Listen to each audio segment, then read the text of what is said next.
Zaman sekarang itu adalah zaman paling dikutuk, di mana nasihat orang tua kalau diikutin sama anaknya, itu anaknya nggak akan sukses. Coba kalau dia bunuh diri beneran. Penyebabnya apa? Finger killer. Jadi, kita bisa aja ngebunuh orang lain, bahkan tanpa kita sadar. Sudah on. Sudah on. Sudah on. Alright, oke.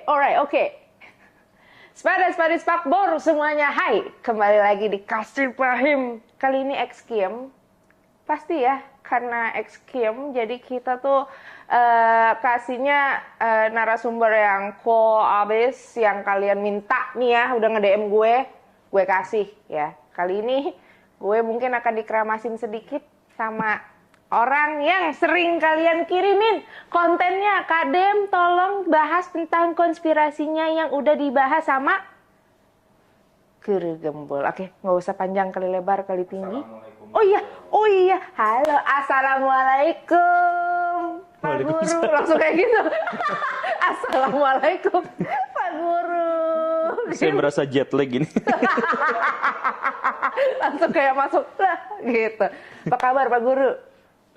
Tidak terlalu baik setelah masuk ruangan ini. Agak shock ya. Maaf ya Pak Guru ya. Jadi ketemunya sama saya nih, saya juga agak-agak takut-takut gimana gitu. Kayak soalnya Pak Guru ini kayak Wikipedia hidup gitu, berjalan kayak tahu segalanya gitu. Kaya. Iya. Emang itu. Ya. Kaya raya sih. Oh iya.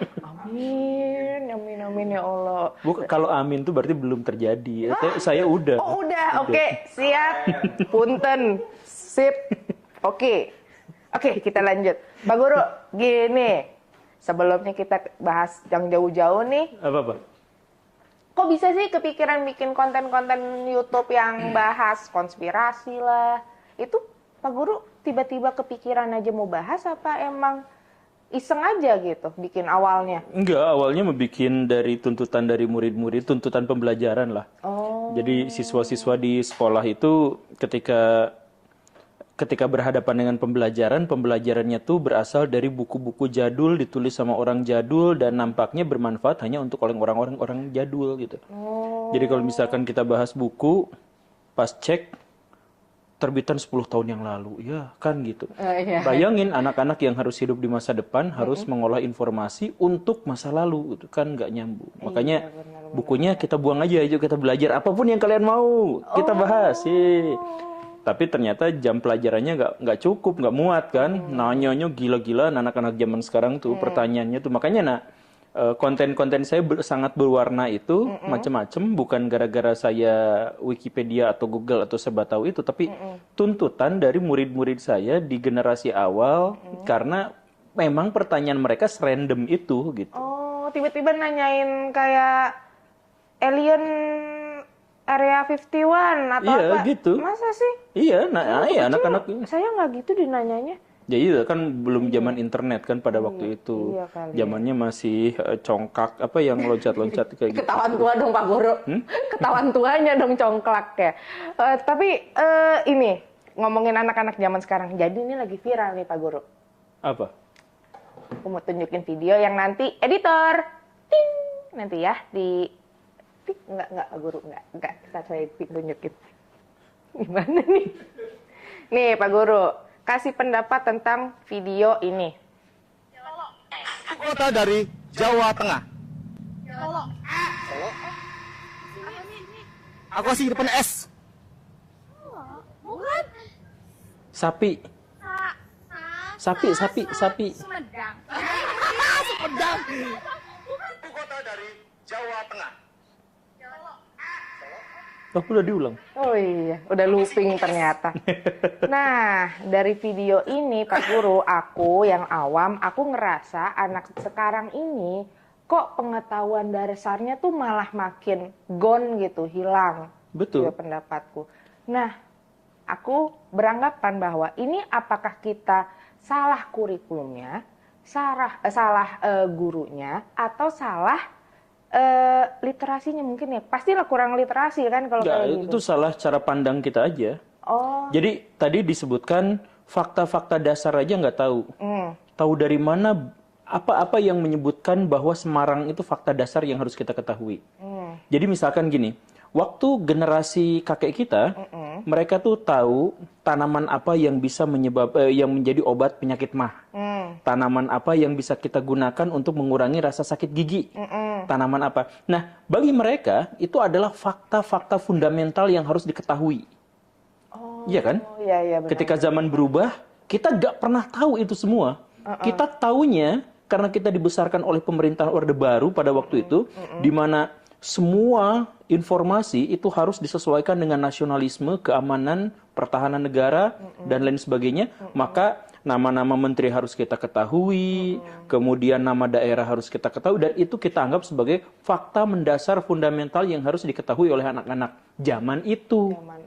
Jadi, kalau misalkan mempertanyakan pada anak zaman sekarang, iya, anak zaman sekarang mungkin tidak tahu karena salah satu alasannya adalah bagi mereka di zaman sekarang itu bukan fakta fundamental. Sama seperti generasi kita itu tidak pernah tahu ramuan obat macam apa yang bisa kita gunakan untuk mengurangi rasa sakit gigi gitu. Kan itu juga, jadi fakta fundamental setiap zaman itu berbeda-beda. Nanti ketika di masa depan itu akan berbeda lagi. Nah, yang diketahui oleh anak-anak yang tadi itu, yang ternyata cupu-cupu itu, Iya. ya kan itu diupload biar dikatain anak-anaknya cupu kan? Iya. Iya, sebenarnya gitu kan. Nah, jadi ketika yang diketahui oleh anak-anak zaman itu pada waktu itu sebenarnya adalah tentang diagnosis penyakit mental yang mereka miliki. Aku sebenarnya karakternya adalah begini. Aku sebenarnya adalah introvert. Aku sebenarnya ya itu. Iya, benar. Iya, ya, kan nah, generasi kita gak diajarin itu dan gak tahu itu. Nah, mereka tahu. Nah, jadi sebenarnya dan bagi mereka itu fakta fundamental karena kamu tuh harus ngertiin aku tuh gini. Jadi biar bisa bersosialisasi, mereka menganggap itu fakta fundamentalnya. Nah, kan kayak gitu. Nah, jadi sebenarnya inilah yang akhirnya memicu perang antar generasi di Indonesia. Jadi generasi angkatan kita ngatain, halah bocil tahu apa. Generasi itu bapak-bapak tua kapan mati itu. Udah beda karakter karena justru ada persaingan antar generasi. Persaingan antar generasi itu melibatkan teknologi dan pendekatan-pendekatan kehidupan yang ada pada waktu itu. Nah, ini muncul gara-gara apa? Zaman sekarang disebut sebagai zaman disrupsi.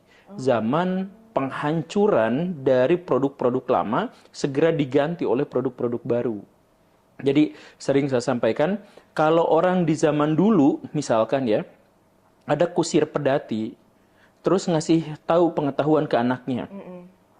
Nah, ini si pedati kalau rusak gini, cara membuatnya begini, ininya begini.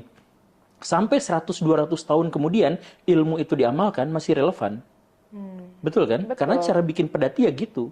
Coba anak zaman sekarang dikasih tahu, nak biar keren pakai Facebook dong. Hanya gara-gara kita waktu kecil dianggap keren main Facebook, kemudian kita nasihatkan kepada anak, ya kita dikasih muntahan sama dia lah. Pak, please lah kalau tua tuh jangan ngaku kan gitu. Kalau tua jangan ngaku, bener juga ya. Iya. Jadi kita dulu menganggap keren banget kalau kita generasi kita punya Facebook. Terus kita nasihatkan kepada anak. Dan luar biasanya apa?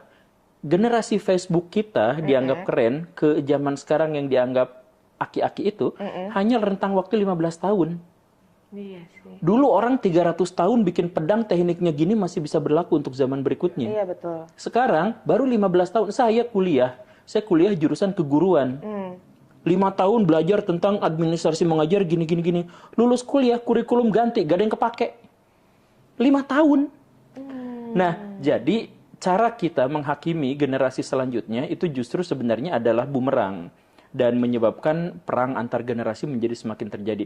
Fakta bahwa anak-anak itu tidak tahu tentang sesuatu yang penting untuk negara, itu oke.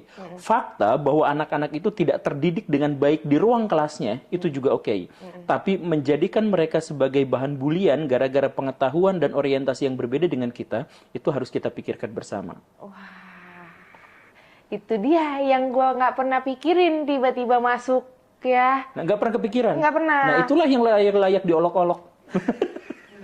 Ya, terima kasih. Saya udah sering kok diolok-olok kok. Oh, gitu. Ya, udah jadi bahan olokan gitu. Tapi ini sebenarnya kalau solusi untuk perang generasi itu sebenarnya sudah ada belum sih? Atau memang sebenarnya paling susah sih menyamakan isi kepala kita kepada orang lain juga. Tapi saran paling general untuk tidak ada perang generasi ini dari Pak Guru apa? Nggak ada. Hah? Nggak ada. Nggak ada. Nggak ada. Kita belum sampai sejauh ini ya. Sampai sejauh ini kita belum menemukan solusinya. Karena di setiap kita menemukan sebuah solusi, masalahnya udah pindah ke tempat lain. Jadi ya itu pergeseran percepatan di zaman sekarang itu terlalu cepat. Kita tuh zaman paling dikutuk. Iya, zaman sekarang itu adalah zaman paling dikutuk, di mana nasihat orang tua kalau diikutin sama anaknya, itu anaknya nggak akan sukses. Karena zamannya berubah, ya kayak tadi itu. Iya benar. Nah, nanti kalau udah gede jadi polisi ya, Bapak siaplah bayar ini 900 juta dari sini, misalkan begitu. Nasihat itu sekarang diketawain netizen, ditipu sama oknum. Misalkan begitu kan, jadi nasihat misalkan ya tadi itu zaman kita yang waktu kecil, weh keren bisa masuk dahsyat RCTI.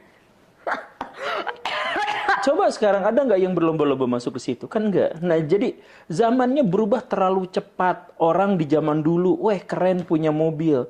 Dalam 2-3 tahun ke depan, mobil itu kan polusi, itu bikin global warming. Itu yang dipikirkan oleh anak-anak generasi baru.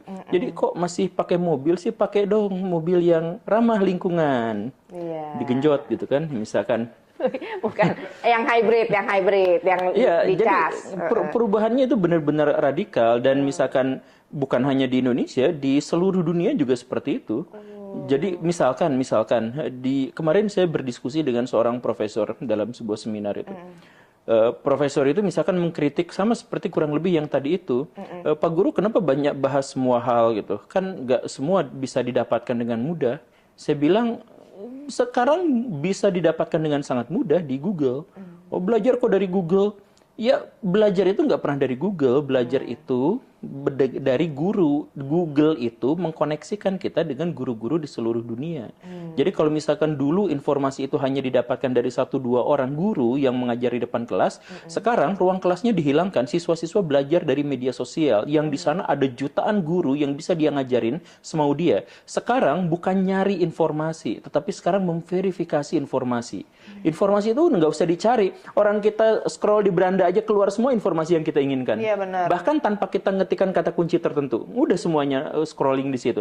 Nah, yang paling penting di sini bukan mencari informasi, kita adalah memverifikasi informasi. Jadi studi terhadap kebenaran, bukan mencari informasi. Nah, pada pendekatan itu saja kita tuh udah goyang.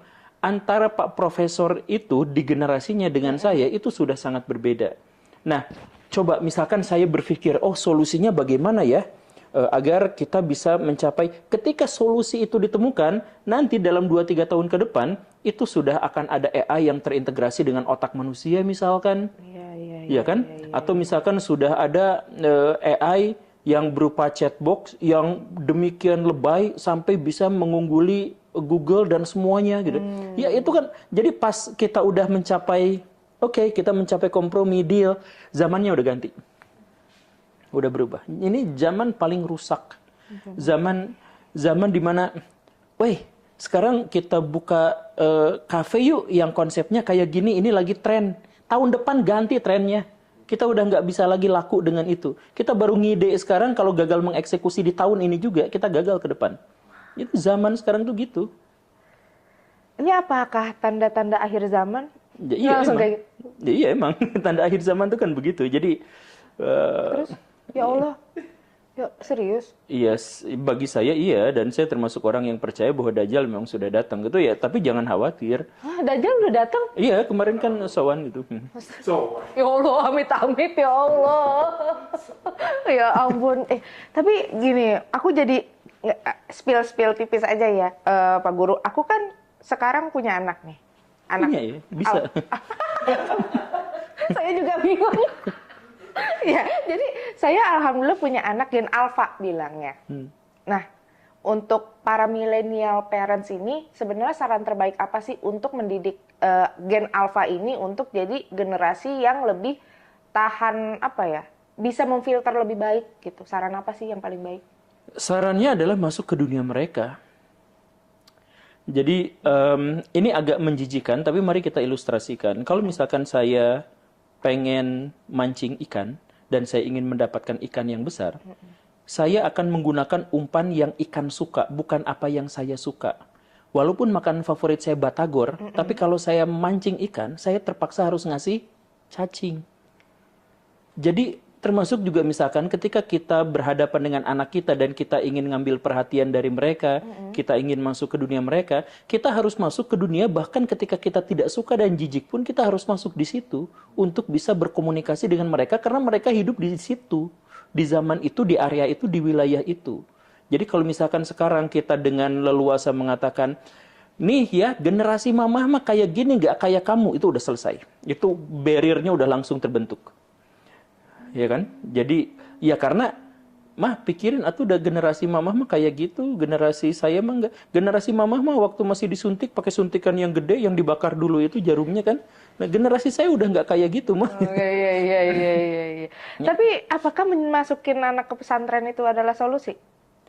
Iya, sebenarnya pesantren itu ada yang jelek, ada yang jelek banget, ada yang sangat jelek, tapi ada juga yang bagus. Ada yang tunggu diulang, ada yang jelek banget, ada yang bagus belakangan tuh. Iya. Ya, Kenapa tapi kan begitu? keburu dipotong sebenarnya ada yang sangat istimewa, ada yang bagus dan lain sebagainya. Jadi sebenarnya standar kita itu di zaman postmodern sekarang itu abaikan dulu labelnya. Abaikan dulu labelnya. Karena kalau misalkan pelabelan itu akan kacau. Jadi misalkan gini, milih sekolah internasional atau pesantren. Pesantren itu ada yang levelnya internasional, ada sekolah ngakunya internasional tapi bejat ada pelecehan seksual di sana juga ada gitu. Nah, jadi label bahwa ini pesantren itu abaikan dulu. Kita masuk ke esensinya dulu.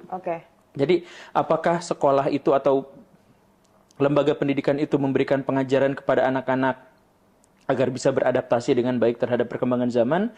Apakah sekolah itu memiliki semangat keterbukaan? Nah, itu juga. Jadi bukan dulu, oh ini labelnya pesantren, ini sekolah negeri, ini sekolah swasta, ini sekolah copet. Ya enggak itu dulu gitu. Tapi nah, ini juga sebenarnya berlaku untuk semua gitu. Jadi misalkan ada yang kan kalau dulu kita tuh sering dan mudah sekali untuk kasih label. Dasar Jawa, nah itu kasih label kan, kasih framing gitu, kasih ini.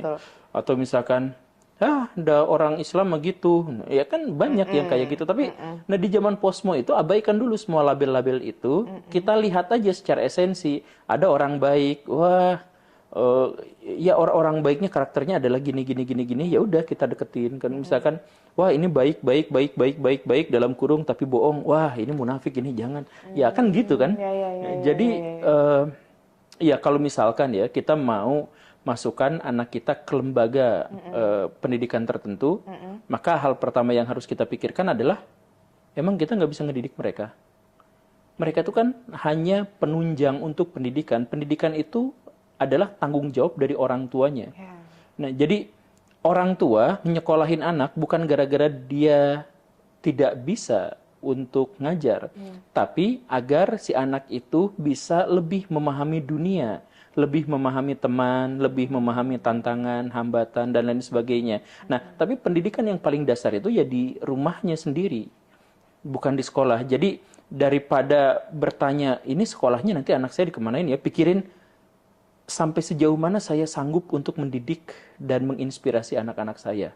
Setelah itu baru pikirkan di sekolahnya di mana. Iya benar sih, iya. Langsung kayak tung. Ngerti gak sih kata-katanya langsung kayak gitu. Kena banget. Iya. Tapi ini boleh lanjut lagi sih nanya-nanya soal anak kenapa? Jadi nanya iya, soal anak. Kebetulan saya juga punya ibu, jadi satu anak. Oke. Gimana? Apa tuh? Oke. Sebenarnya nih kita bakal nyambung ya. Gini loh Pak Goro. Kan ada tuh anak-anak zaman sekarang ini kan sudah terkontaminasi oleh gadget lah. Kalau buat gen alpha ya. Alpha tuh kalau belum pada tahu tuh yang kelahiran 2000-an lah ya. 2011 10 ya. 10 sampai 2020. 2024 itu katanya bilangnya gelombang gen alpha. Salah itu hoax. Itu hoax. Hoax. Kok Itu hoax? hoax akademik. Jadi gimana? Jadi gimana? Jadi gini, penamaan istilah generasi-generasi itu, waktu kita kecil nggak ada penamaan itu kan? Nggak ada. Oke, jadi penamaan ini generasi Z, ini generasi apa itu sebenarnya dimulai tahun 1951 di Amerika Serikat. Oke. Di sebuah majalah Washington Post kalau saya nggak benar. Nah, di situ Gimana? Oke, iya. nanti silakan dikoreksi lagi, dicari aja kan Google ada. Nah, di sana itu mereka itu berpikir bahwa setiap generasi itu hidup dalam karakteristik yang berbeda karena zamannya berbeda. Misalkan tahun 51 itu baby boomer. Kenapa? Karena pasca perang, perang dunia 1 dan dunia 2, itu sekitar 70 juta orang meninggal. Dan luar biasanya, alam itu mencoba menyeimbangkan diri dengan tingkat kesuburan perempuan itu menaik drastis. Dan anak-anak yang lahir pada waktu itu banyak. Jadi orang-orang bule, orang Amerika Serikat, anak tuh 5, 6, 7 gitu. Di tahun itu tuh. Makanya generasi ini disebut baby boomers. Baby boomers. Gitu ya. Gitu, ya. Kenapa seperti itu? Nah, karakteristik apa? Karakteristik di mana ada persaingan sekaligus juga saling keterhubungan antara kakak adik yang lebih kuat. Jadi sama kekeluargaannya besar. Nah, tapi juga di situ ada perang dingin. Nanti dikasih nama berikutnya. Nah, jadi itu adalah sosiolog-sosiolog Amerika Serikat rapat untuk menentukan karakteristik bangsanya seperti apa sesuai dengan zamannya. Makanya nanti muncul generasi ini, bukan dihitung berdasarkan kelahiran tahun berapa, tapi pada zaman itu terjadi apa. Gitu. Nah, makanya misalkan ketika ada di Cina misalkan ada di Cina generasi di mana si generasinya itu kejepit secara ekonomi karena dia harus menghidupi anak-anaknya dan menghidupi papa mamahnya yang sudah renta. Dia kebingungan gimana, maka mereka menciptakan generasi sandwich. Nah, Kayak gitu kan, itu di Taiwan gitu kan. Atau misalkan di tempat lain macam-macam. Nah, Indonesia tuh gak ada rapat sosiologi untuk menentukan ini generasi apa enggak. Dan akhirnya mereka tuh ngikutin. Oh, Amerika Serikat lagi zaman apa? Zaman alpha. Oh, kita ikutin gitu. Makanya karakteristik generasi Z misalkan di Indonesia dengan di Amerika Serikat sangat lain. Kita ngikutin istilahnya, tapi karakteristiknya lain. Misalkan Gen Z di Amerika Serikat itu sangat terbuka terhadap perbedaan dan variasi seksual. Kita tutup mati. Bukan tutup mata lagi, tutup mati. Iya, benar. tutup mati gini. Jadi kalau misalkan ada cowok boti, misalkan, wah itu dihujatnya 2 hari 2 malam gitu. Iya benar lagi ya, betul, kan? betul. Itu Gen Z di Indonesia. Gen Z di Amerika Serikat justru sangat terbuka terhadap itu. Iya, betul. Jadi itu si temennya Mr. Beast itu, ya, di tahun pertama dia masih cowok, tahun berikutnya dia setengah cewek, dan sekarang dia udah bener-bener mengidentifikasi cewek sehingga dia masuk kasus kriminal apa segala rupa yang kayak gitu kan. Ya itu Gen Z di Amerika Serikat, di Indonesia kan nggak gitu. Nah makanya penamaan Gen Alpha, Gen apa dan sebagainya, itu sebenarnya bukan salah kan kita ngikutin mereka gitu. Cuman kita salah nyontek gitu. Salah nyontek doang gitu. Jadi jawabannya bener, cuman karena ternyata pertanyaannya nomor 5, di kita jawabnya nyonteknya yang nomor 6 gitu. Kayak ya semacam itulah. Jadi anak-anak ibu tadi yang disebutnya sebagai gen alpha, ya jadi abaikan dulu berdasarkan tahunnya berapa. Oke. Tapi pikirkan fenomena apa yang terjadi. Misalkan gen yang kemarin itu disebutnya gen Z kan ya. Nah gen Z itu apa? Gen Z itu adalah generasi yang hidup bersama gadget gitu. Gadget. Oke, Nah, berpikir kan saya gadget. Iya, benar. Jadi Iya. Jadi generasi itu adalah generasi yang hidup bersama gadget. Nah, begitu kan? Nah, generasi gadget itu berarti apa? Berarti fokusnya kurang, intelektualitasnya terancam, kemampuan bersosialnya juga tertekan, dan lain sebagainya. Itu Gen Z. Nah, generasi Alpha 2 kali lipat lebih buruk dari itu. Iya, bahkan gini. Pak Guru, jadi kan tadi aku bilangnya Gen Alpha kan. Mereka itu kan ya sekarang labelnya sudah kita hapuskan dulu lah. Tapi anak yang generasi di tahun 2010 sampai 2024 ini mereka tumbuh dari bayi pun udah dikasih tab, iPad. Dan itu terjadi juga misalkan sama ibu-ibu banyak-banyak ya di sini. Apakah dari perilaku itu akan tumbuh penyakit sosial baru, mungkin yang kayak diseleksia atau jadi ansos, jadi apa, itu jadi males gak sih gitu? Disleksia sebenarnya bukan penyakit sosial, bukan. Gimana tuh? Disleksia itu sebenarnya bagian dari masalah otak sebenarnya, dan itu bisa selesai. Kalau misalkan penyakit sosial, ya banyak juga. Cuman apakah itu akan menghasilkan penyakit? Yes, itu jelas.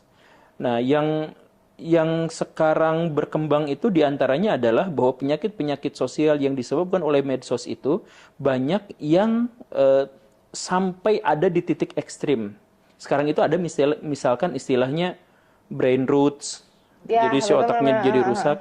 Atau misalkan ada istilah lainnya berikutnya adalah finger killer. Apa tuh? Finger killer itu sama seperti yang terjadi pada Ria Ricis kemarin dulu, kan bikin video saya pamit terus nggak jadi. Itu dihujatnya habis-habisan kan, Ya. sampai dia depresi hampir bunuh diri. Coba kalau dia bunuh diri beneran, penyebabnya apa? Finger killer. Ketikan, lu cari cuan gini amat bla bla, padahal dia nggak ngerugiin orang.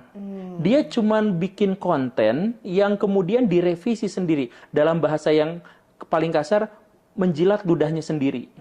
Tapi kan nggak ngerusak siapapun, nggak ngerugiin siapapun. Iya, betul. Tapi dia dihakimi sampai kayak kriminal luar biasa, sampai dia depresi mau bunuh diri. Nah, ini gara-gara apa? Medsos. Medsos itu memberikan kepada kita kesempatan untuk berkomunikasi tanpa empati. Jadi psikopat itu sangat bisa terjadi di media sosial. Jadi misal ya, kalau saya ketemu kucing, terus saya tusuk-tusuk kucing itu kita ngeri sendiri, ngebayanginnya aja ngeri Iya, gitu. ngeri. Dan kita nggak mau melakukan itu gitu. Karena apa? Karena ketika kita melihat darah, melihat reongan kucing itu yang kesakitan dan meronta-ronta segala rupa itu empati. Kita mengira bahwa saya pun kalau diperlakukan seperti itu tuh nggak mau gitu. Gitu kan? Karena kita melihat, kita apa. Tapi coba kalau pakai teks. Lu baju gak ada darah di situ, gak ada ekspresi di situ, gak ada apapun. Jadi kita bisa aja ngebunuh orang lain bahkan tanpa kita sadar. Nah, ini yang terjadi pada generasi-generasi yang hidup di medsos. Jadi mereka bisa menghujat, menjelekan sampai level yang paling mengerikan, dan mereka tidak merasa berdosa dan tidak merasa bersalah dengan itu semua. Karena apa? Kita hidup di sana, di dunia yang sama sekali tidak berekspresi. Malah itu yang malah bikin... Jadi gadget itu udah merusak mental, merusak hubungan sosial, merusak intelektual, merusak moral. Semua yang namanya al-al itu, ya habis tuh sama medsos. Wow. Dan yang luar biasanya apa? Ada emak-emak yang mengatakan bahwa saya sudah memberikan tab ini pada anak saya waktu masih kecil.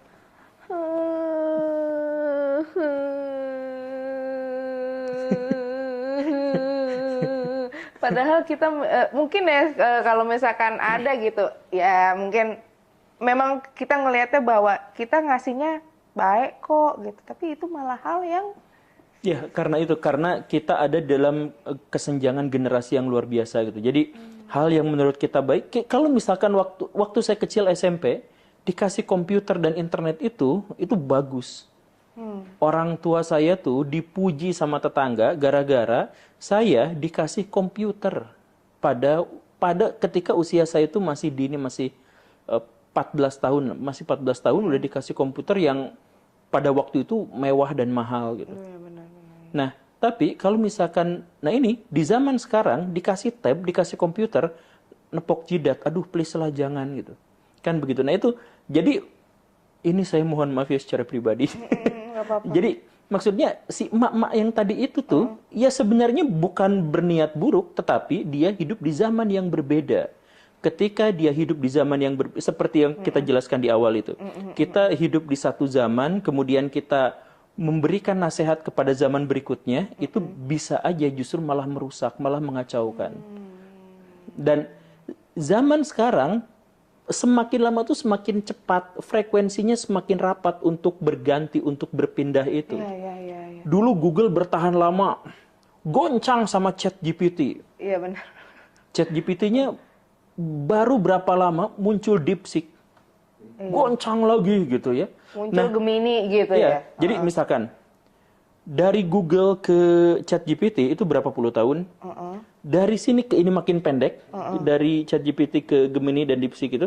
Nanti dari DeepSeek kamu makin pendek gitu, makin udah gitu, makin rusak gitu. Jadi, nah, siapa orang di zaman sekarang yang bisa beradaptasi terhadap hal itu? Bahkan anak yang dilahirkan generasi alpha, yang masih kosong otaknya itu, yang seharusnya mudah untuk beradaptasi, itu mereka tidak akan sanggup beradaptasi. Dalam banget. Iya, itu memang dalam. Oke, gini Pak Apa Guru. kita mengakhiri podcastnya? Enggak jadi gitu. Mendingan Pak Guru kasih paham kita nih sebagai orang tua, first thing yang bakal kita lakuin apa? Dengan keadaan seperti ini. Dekat sama anak-anak. Kalau bekerja gimana Pak Ustadz? Loh, kok jadi Pak Ustadz?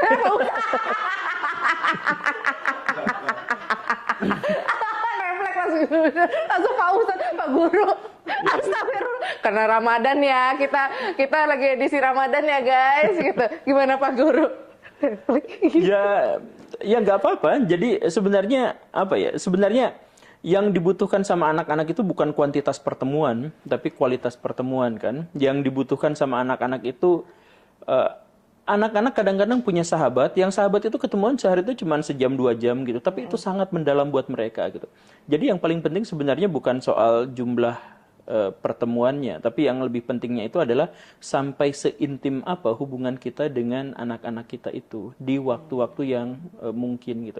Dan ketika misalkan anak kita melihat kita bekerja dan sebagainya, itu juga bisa menjadi sebuah pemahaman bahwa, nah, apa yang ibu lakukan, yang bapak lakukan itu sebenarnya untuk kamu, untuk kehidupan kita bersama. Jadi ayo kita dukung sama-sama dan sebagainya. Kemudian misalkan ketika si mamahnya udah cukup kaya, terus saya mau beli pesawat pribadi, si anak-anak libatkan, mau itu si pesawatnya itu mau yang rodanya berapa gitu, mau yang apanya berapa, ya didiskusikan sama si anak gitu. Jadi anak terlibat dalam mengambil keputusan, anak terlibat untuk kapan liburan, di mana dan bagaimana, kita kasih tahu. Bahkan kita kasih tantangan juga, nah jangan di sana atuh. Kita juga menyadarkan kepada mereka bahwa apa yang mereka inginkan tidak selalu mereka dapatkan. Gitu kan. Jadi kadang-kadang misalkan ya, kita beli pesawat baru, terus satu waktu kita kasih bahwa pendapat dia yang kita terima. Misalkan yang pilih yang warnanya adalah silver, misalkan begitu. Tapi di kesempatan yang lain kita tolak pendapatnya. Jadi ya hal yang semacam itu, ajak anak-anak untuk berdialektika dan memahami bahwa kadang saya mendapatkan apa yang saya inginkan, kadang saya gagal. Yang hal-hal yang semacam itu. Dan itu bisa diobrolin dalam 1-2 jam pertemuan dalam 1 hari gitu. Jadi, nah sekarang ibu harus bekerja dulu ya. Kenapa mama? Karena bapak kamu kurang ngasih nafkahnya, misalkan gitu kan. Makanya kamu nanti kalau gede jangan kayak gitu, misalkan. Iya, benar. Misalkan. Atau ada alasan yang lain kan, misalkan bapak sebenarnya udah tajir melintir, tapi mama pengen hidup sebagai wanita yang mandiri, yang tidak tergantung pada sosok orang lain. Karena apa, Nak? Karena hal yang paling membuat kecewa dalam kehidupan kita itu adalah kita berharap pada orang lain. Misalkan.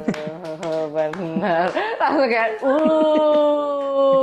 benar. Jadi mama nggak mau berharap pada papa kamu. Ya, walaupun berharap tidak akan benar-benar tergantung, karena ya seperti itulah kehidupan. Nah, misalkan kan kita bisa diskusi yang terus-terusan seperti itu gitu. Iya, benar ya.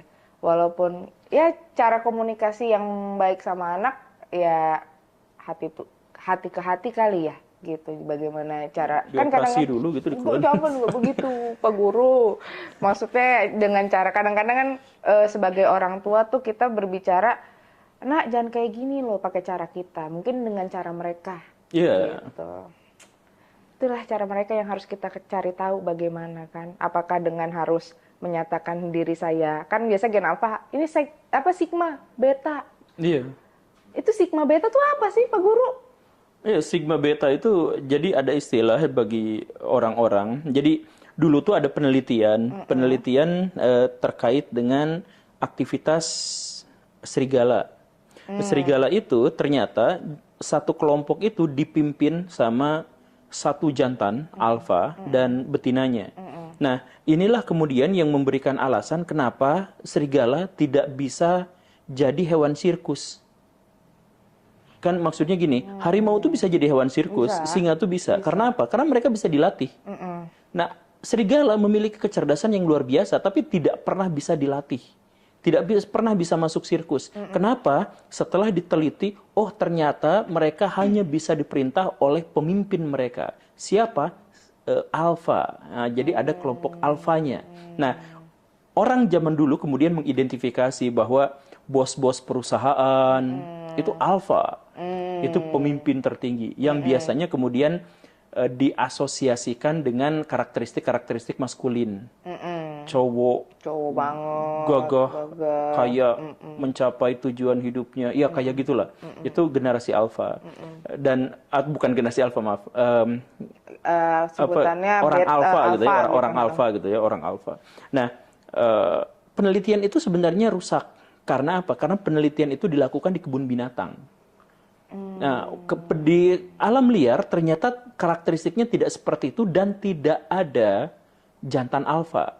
Jadi ternyata serigala itu lebih demokratis. Nah, ketika itu sudah gagal, jadi secara sains itu tidak terbukti dan gagal, tapi sudah kadung di masyarakat menyebar bahwa ini cowok ini tuh alfa gitu kan. Nah, itu generasi generasi lagi.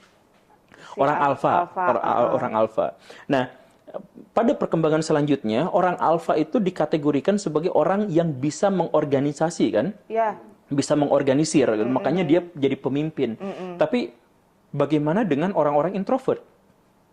Orang introvert kan pendiam, jadi diam-diam bau gitu kan? Kayak teman saya tuh tadi tuh. Iya. Iya. Pendiam. Ini bagaimana? Nah, maka dimunculkanlah istilah sigma. Sigma male itu adalah pria, laki-laki yang tidak membutuhkan organisasi, tidak membutuhkan. Karena dia memang sudah terlepas dari kehidupan sosial, dia berdiri sendiri, dia tangguh, dia mandiri, dia kuat. Dia setara dengan alfa, tapi dia tidak memiliki struktur dan strata. Jadi dia hidup sendirian sebagai lonely wolf gitu. Sebatang kara gitu. Ya, sebatang kara. Jadi tapi dia kuat gitu. Makanya di film-film kan misalkan kayak filmnya siapa itu yang kemarin yang di Netflix itu. Hachi. Bukan Hachi. Bukan itu kan berarti bukan dia alfa ya? Enggak ya, Hachi. Bukan. Iya, okay. Chibi Maruko-chan. Ini lebih imut. Nah, itu ya misalkan jadi cowok yang pendiam, yang terisolir dari dunia, tapi dia justru bisa mengubah dunia. Nah, itu sigma. Tapi karena itu justru adalah penamaan yang berasal dari penelitian yang keliru dan terbantah, maka sebenarnya tidak pernah ada istilah sigma, tidak pernah ada istilah alfa dan sebagainya, itu nggak ada. Bahkan istilah sigma itu biasanya digunakan oleh orang-orang, oleh laki-laki introvert yang nggak bisa gaul, tapi pengen sok-sokan kelihatan keren gitu. Nah, jadi gue tuh ya walaupun diam gue tuh nggak gerak loh, misalkan gitu kan. Walaupun gimana lah kalah lu sama ikan cupang. Nah, iya kayak gitu. Sendirian tapi pasti gerak dia. Oh iya ya. Iya kan ikan cupang gitu muter-muter. Kan kenapa jadi cupang ya, maaf Pak Guru. Biar podcast ini trending. Iya. Dulu ada yang beli cupang trending 10 juta penonton. Oh iya ya. Nah, itu pembuktian bahwa saya itu adalah orang alfa. Jadi kemanapun saya membelokkan lelucon, obrolan apa, diikutin semuanya. Nah, ini saya alfa. Oh, siap alfa. Nggak masuk sekolah kan, alfa tuh. Boro-boro izin ya. Tuh, saya pindahin ke situ langsung iya lagi. Boro-boro izinnya langsung alfa. Ya, begitulah. Aduh, wah ini. Tapi ngomongin cowok-cowok nih, Pak Guru. Ini Pak Guru, tanggapan Pak Guru soal cowok-cowok di luar sana yang suka pakai skincare gimana sih? Saya lupa penelitiannya kemarin. Ada seorang ilmuwan yang meneliti di Australia itu yang menemukan bahwa percepatan laki-laki untuk menggunakan skincare itu ternyata lebih cepat daripada perempuan. Oh. percepatannya ya. Percepatan, Jadi kalau perempuan emang tumbuhnya tetap signifikan sekarang itu tetap yang paling banyak gitu. Cuman percepatannya itu luar biasa yang akselerasi yang si laki-laki untuk berubah dari yang non skincare yang udah nggak peduli muka mau kena aspal mau kena apa gitu ya. Ya kayak saya gitulah ya yang item-item guladek nggak Saya jelas nggak gitu. ngomong loh, Pak Guru. Lah itu ngomong barusan. Enggak, iya. Itu ngomong. Nah, Iya. ya yang seperti itu berubah jadi misalkan yang sangat perhatian, yang sangat apa, itu sekarang memang cepat. Saya sendiri pernah belanja sama istri saya di ya pusat perbelanjaan kayak gitu. Di tempat kosmetik itu ada cowok yang baca apa ini komposisi apa segala rupa skincare ya. Kita belanja jalan-jalan ke sana. Pas balik lagi ke titik yang sama, dia masih duduk di situ nongkrong masih baca gitu. Oh, ternyata ada cowok yang semacam itu. Istri saya itu terheran-heran, tapi di zaman sekarang itu memang kecenderungannya ke arah sana. Kenapa seperti itu? Ya, kan sekarang itu zamannya memang ini zaman yang mengancam perempuan juga sebenarnya. Hah? Iya, sangat mengancam perempuan karena alih-alih perempuan bekerja di dunia laki-laki seperti dulu kan itu ancaman gitu kan. Nah, sebenarnya sekarang tuh ancaman di mana laki-laki masuk ke dunia perempuan. Skincare perusahaan-perusahaannya dikuasai oleh cowok. Ya. Chef masak-masakan itu dikuasai sama cowok sekarang. Iya, betul. Fashion design itu cowok-cowok yang semua. menguasai. Nah, jadi sekarang itu ada arah di mana invasi besar-besaran laki-laki ke dunia perempuan. Nah, ketika si laki-laki itu masuk ke dunia misalkan skincare dan dia sudah merajai, dia bakal bikin skincare untuk laki-laki. Iya. Nah, kan begitu. Nah, inilah yang akhirnya muncul yang ya kayak ya macam-macam gitu ya kayak teman saya gitu yang ini ya bikin skincarean dan itu akhirnya apa memicu dan kan dorongan misalkan dorongan peradaban dorongan ini jadi dulu si laki-laki itu dinilai berdasarkan apa yang dia capai makanya perbedaan antara cowok dan cewek dandannya itu adalah cewek berdandan secara esensial. Dia menampilkan tubuhnya atau menampilkan kecantikan dirinya. Cowok menampilkan apa yang dia capai. Maka cowok keren itu adalah cowok yang berseragam angkatan laut. Iya. Apa yang dia capai, bukan apa yang esensial yang seperti itu gitu kan. Nah, tapi sekarang profesi itu menjadi semakin pudar. Profesi formal menjadi semakin berkurang karena profesi informal itu menjadi lebih banyak gitu. YouTuber kayak gitu. Itu kan informal gitu. Iya, benar-benar. Dan nggak pakai seragam. Nah, gimana cara menunjukkan prestasi dan capaian si laki-laki kalau nggak pakai seragam polisi? Dulu kan seragam polisi incaran mertua gitu kan? Benar, Iya. benar. Nah, sekarang nggak lagi kayak gitu. Gimana? Nah, maka si cowok-cowok juga beralih untuk menjadi misalkan wajahnya ganteng, lebih ini. Apalagi sekarang banyak cewek-cewek juga yang lebih mengekspresikan rasa sukanya. Misalkan, gue seneng sama cowok yang wangi gitu. Itu kan banyak kan yang kayak gitu. Iya. Nah, itu kan industri parfum tuh langsung kena tuh, langsung naik gitu semuanya. Parfumnya buat cowok apa segala rupa buat cowok. Kayak gitulah semacam. Jadi ini juga adalah zaman di mana ya perempuan harus berhati-hati karena sekarang serangan balik laki-laki ke perempuan. Dulu perempuan masuk ke dunia laki-laki. Nah, sekarang laki-laki masuk ke dunia perempuan. Tidak, terancam. Takut banget nih. Enggak sih, aku sih nggak takut. Tapi sebelum itu, Pak Guru, aku tuh mau info juga nih buat laki-laki di luar sana nih, biar pakai Kim Skincare. Jangan lupa, aku nih, nah nih Pak Guru, aku nyaranin suami aku pakai ini. Karena apa? Dia kan, mohon maaf ya, kegiatannya di luar sana tuh banyak banget, terus gampang lepek. Pakai ini ya, alhamdulillah jadi wangi seharian. Oh gitu. Konsistensinya nih, ini padat banget dan ini emang premium punya bahannya. Jadi nggak abal-abal gitu ya. Nah, jadi makanya Baraya semua lihat muka saya, kasih zoom muka saya nih, zoom. Nah, ini yang nggak pakai itu. Jadi next kayaknya Pak Guru harus pakai Kim deh biar makin kayak terlindungi aja dulu. Minimal terlindungi dari sinar matahari. Celing. Celingnya ada, pakai edit nanti ya celingnya. Celing. Oh gitu. Gitu, celing. Iya, udah. Iya, udah. Oke, Pak Guru, the last one. Nih, kita mau bahas. Sebenarnya sih agak jauh ya topiknya ya dari pembahasan tadi gitu. Sebenarnya aku nih sering nontonin Pak Guru, tapi soal konspirasi Area 51 dan alien. Nah, Area 51 emang ternyata nggak cuma 51 doang ya, ternyata banyak ya ada. Ya itu kan pangkalan itu laboratorium militer Amerika Serikat yang memang tidak boleh dimasuki karena namanya juga laboratorium militer. Jadi nggak boleh dimasuki sembarang orang dan memang dalam tanda kutip layak nembak orang penyusup itu karena itu memang rahasia negara gitu. Kayak misalkan dulu kalau di Indonesia tuh ada kampanye Pak Prabowo ditanya data militer, saya nggak mau sebut karena itu rahasia gitu kan. Ya terlepas itu rahasia atau tidak, tapi bahwa itu pangkalan militer sehingga dirahasiakan, nggak boleh ada orang sembarang yang bisa masuk ke situ, ya itu memang masuk akal. Pada bagian itunya, itu area 51 tuh gitu. Kemudian yang kedua sebenarnya dia sudah ditutup. Oh, Udah ditutup. terus jadi nggak ada apa-apanya gitu. Iya, ada di situ ada bangunan-bangunan yang bisa digunakan remaja-remaja mesum gitu. Ada ya yang kayak gitulah. Iya, sama aja ya kayak Indonesia ya. Iya, kayak enggak kalau misalnya lebih bermodal gitu. Oh. Iya.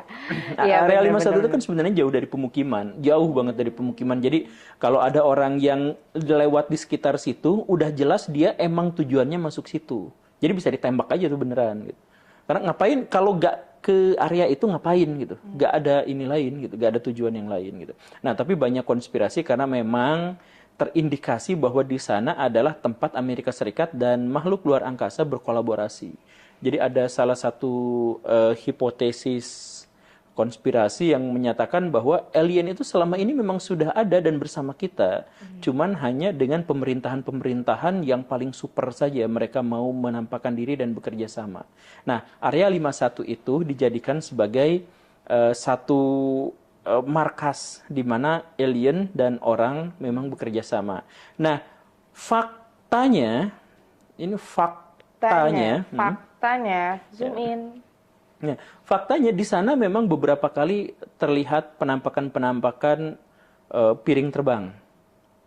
Jadi ibu-ibu, Tari Padang kali kan. Gitu. Ibu-ibu berantem sama papahnya. Gitu. Iya, pang. Iya. Nah, tapi memang di sana beberapa kali ada penampakan piring terbang yang tidak terkonfirmasi. Itu belum tentu alien ya, bisa aja itu memang drone militer yang sedang diuji cobakan, bisa aja kan? Bisa aja itu drone militer, ya bisa aja itu alien beneran, bisa aja itu sebenarnya ya yang tadi itu misalkan bapak-bapak ibu-ibu berantem gitu dan sebagainya di warung Padang. Ya kemungkinannya banyak, tapi memang di sana beberapa kali ada kesaksian tentang penampakan benda-benda yang tidak teridentifikasi. Dan itu juga disebutkan, jadi pihak Amerika Serikat baik militer maupun sipilnya juga mengakui ada penampakan-penampakan benda terbang yang kita sebut sebagai UFO di sekitaran situ yang mereka sendiri juga belum tahu itu apa. Mereka nggak bilang itu alien. Makanya saya dengan yakin mengatakan tahun 2025 akan diperkenalkan alien itu secara publik. Iya. Ya saya bilang ini kan 2025 nih. Nah itu netizen pada nanyain ke saya, ini udah tahun 2025, ya tunggu aja. Ini baru Februari. Aduh. Jadi kemungkinan besar memang tahun ini akan diperkenalkan ke publik tentang alien itu sebenarnya seperti apa. Apakah dia memang selama ini sedang berkolaborasi dengan manusia, ataukah sebenarnya tidak berkolaborasi, atau manusia memang benar-benar menemukan alien di tempat lain, atau planet yang ada makhluk hidupnya di tempat lain dan sebagainya. Kita di tahun 2025 ini akan diperkenalkan itu. Saya nggak tahu bagaimana wujud perkenalannya, tapi saya yakin dalam tanda kutip ramalan saya itu, prediksi saya itu akan terwujud itu. Kita di tahun 2025 ini akan diperkenalkan dengan alien, bukan merek. Bukan merek alien. Bukan merek alien. Diajak collab kali bisa ya? Ya. Banget gak sih? Bulan Ramadan banyak collab. Itu kolak. Oke. Emang bener gak sih kalau misalkan alien itu ya tergambar ada di Al-Quran gak sih? Bukannya gimana ya?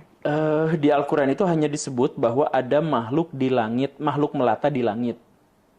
Nah, sejumput itu aja lah. Sejumput itu makhluk melata di langit itu kan ya kita nggak tahu gitu. Tapi di Al-Quran memang hanya ada segitu saja. ada orang yang menyebutkan wah ini adalah semacam isyarat bahwa di planet lain ada makhluk gitu Ya. dan lain sebagainya. Jeng jeng, jeng jeng.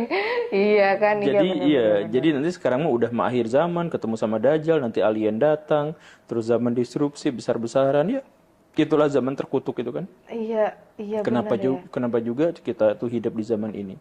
Aduh, Dede yuk. Dengar gak nih zaman apa? Jangan pada bisik-bisik. Iya.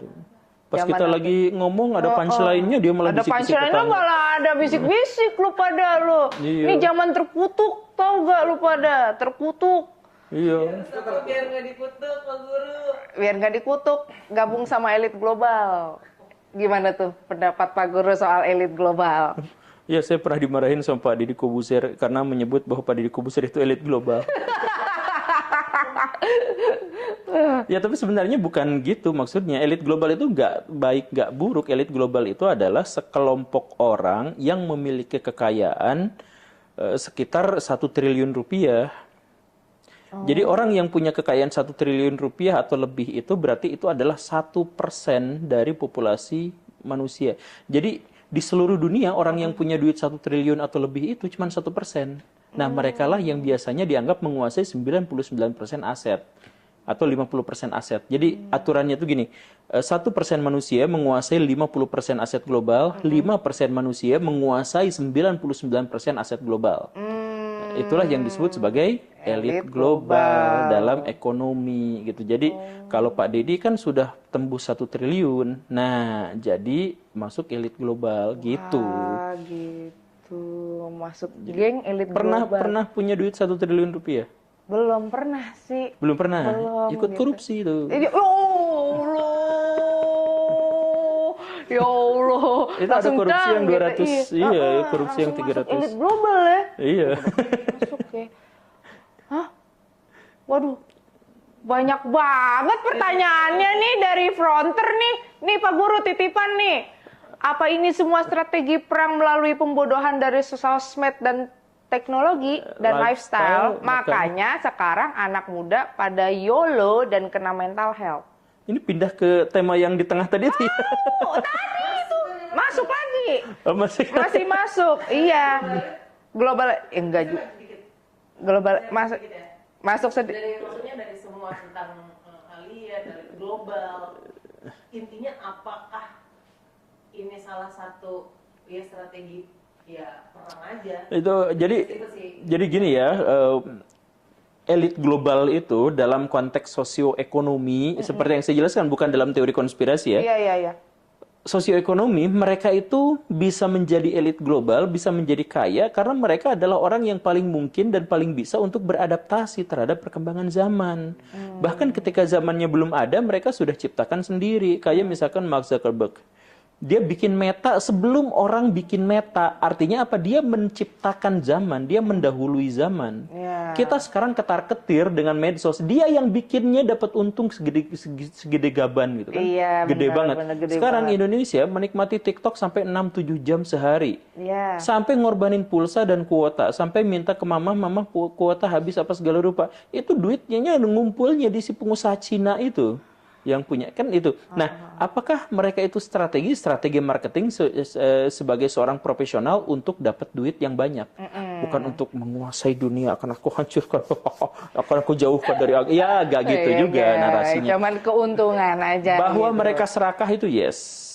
Ya, bahwa mereka itu pengen duit banyak walaupun duitnya udah nggak akan habis 70 turunan juga yes. Mereka memang seperti itu. Tapi bukan berarti mereka ya kayak di sinetron zaman dulu itu yang aku akan mengambil harta warisan keluarga. Ya nggak gitu. Astagfirullah, kayak film Indosiar ya kayak gitu ya. Ya iya, jadi iya kan kita itu memahami elit global, memahami musuh, itu kan kayak gitu pola pikirnya. Mereka jahat, ingin menghancurkan, ingin menjauhkan umat muslim dari agamanya, ya kan gitu. Sebenarnya enggak, mereka tuh butuh duitnya gitu aja. Simple. Simple. Sebenarnya basicnya kayak kita, butuh duit. Iya, cuman mereka itu serakah, duitnya udah banyak, dipakai juga nggak akan habis gitu. Ya, Coba kalau misalkan kita lihat si Elon Musk tuh duitnya berapa? Sekitar 6 triliun. 6 ribu triliun.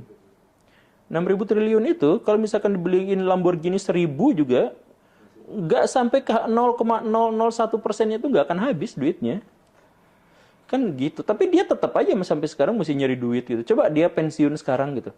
Menikmati hidupnya. Ya udah selesai sebenarnya bisa aja. Tapi kan dia nggak mau. Nggak mau, malah buat Starlink. Iya, malah bikin yang aneh-aneh gitu. Kemudian ngajak orang yuk masuk ke sini. Jadi sekarang IndiHome kebingungan kan di Indonesia Iya, kan. Ya bener. kayak gitu. Ya, Bener ya Starlink. Iya tuh, jadi promo. Siapa tahu. iya. Iya. Tapi maksudnya kan kita Starbucks keliling. Iya, Starbucks keliling betul. Oke nih, akhirnya ya kasih paham kita what to do ke depannya dengan segala macam konspirasi yang ada. Jangan dengarkan orang lain ngoceh seenaknya, tapi mulai menelaah dan memverifikasi setiap informasi yang kita dapatkan. Jadi selama ini ngedengerin saya ngomong tuh, oke, anggaplah itu menikmati, anggaplah itu mencerahkan, tapi stop di situ. Coba cari informasi yang lain yang bisa dibandingkan, barulah kemudian kita bisa mengaku bahwa kita itu mendapatkan informasi. Jadi semuanya itu kudu filternya ada di diri kita sendiri gitu. Iya. Carilah informasi yang gak cuma di satu tempat aja, tapi di tempat-tempat yang lain. Bukan untuk cari validasi, tapi bagaimana mengfilter apa sih yang baik untuk diri kita dulu, baru untuk orang lain. Begitu ya kalian. Iya. Baik tuh gua ngomong. Cakep lu. Oke, Pak Guru, makasih banyak ya. Sama-sama. Udah kayak udah capek banget nih gue lihat lo nih. Makasih ya Pak Guru sama-sama. sudah mau ngobrol di Kasih Pahim. Jadi buat kalian guys jangan lupa di like, comment, and subscribe. So buat kalian yang punya pertanyaan mungkin bisa di komen-komen atau langsung DM aja ke gue ataupun ke Phoenix. Nanti kita bakal bahas lebih lanjut lagi. Kalau mau part 2 boleh gak Pak Guru? Iya, boleh aja. Boleh ya. Boleh. Nanti pas lebaran. Amin. Amin gak tuh? Amin. Selebaran. Iya kan ini bulan puasa ceritanya Pak Guru. Oh iya iya. Iya. Ini kenapa dikasih ini? Enggak, kita udah maghrib, kita munculnya abis. Syutingnya malam ceritanya nih kita nih. Ceritanya malam. Oh iya udah. Betul betul. Oke. Dunia penuh kepalsuan ya. Oh, iya. Oke guys, bye bye.